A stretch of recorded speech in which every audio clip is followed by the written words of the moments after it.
Hello, this is the ninth lecture of the Semantic SEO course. In this lecture, we will talk about the macro context and the micro context. So, first of all, you need to know about the macro context and the macro context is you need to draw the line between the macro context and the micro context.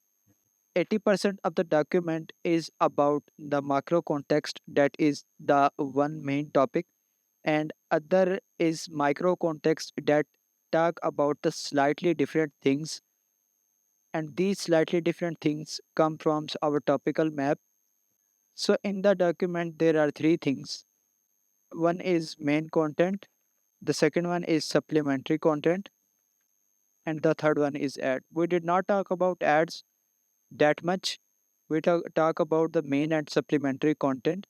For example, here, let's say, for example, I take the topic of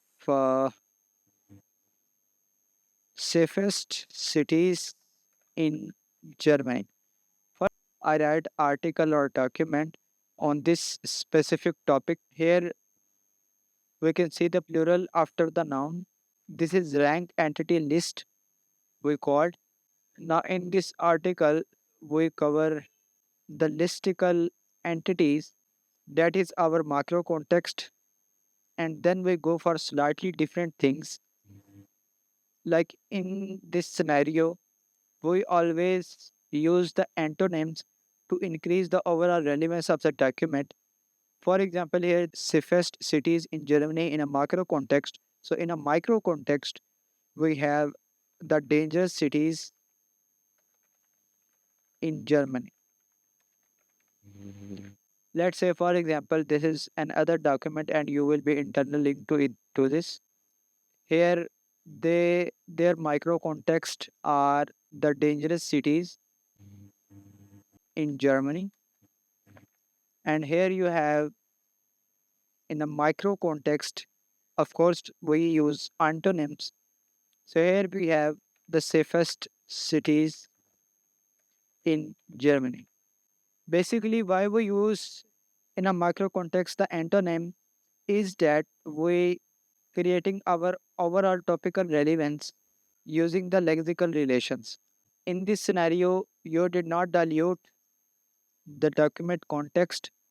You are in a one lexical relation, like dangerous and safest are the antonyms to each other.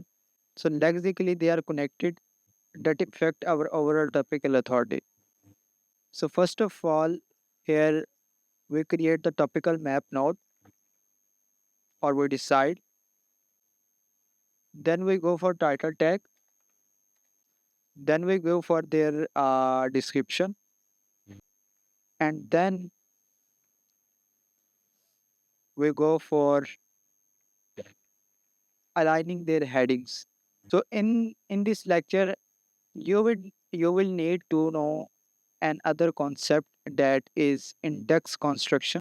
If there is no such demand on enough level, or candidates documents did not have enough level of authority, you cannot create the page most of the time. Because when we create the new web page, this contextual vector needs to deserve a new index construction. If no need for a page, put the content into the same page. And in if we have future lectures, we will talk about further more about this index construction, opening a new page. And in the next lecture, I will talk about the image URL and the image title tags.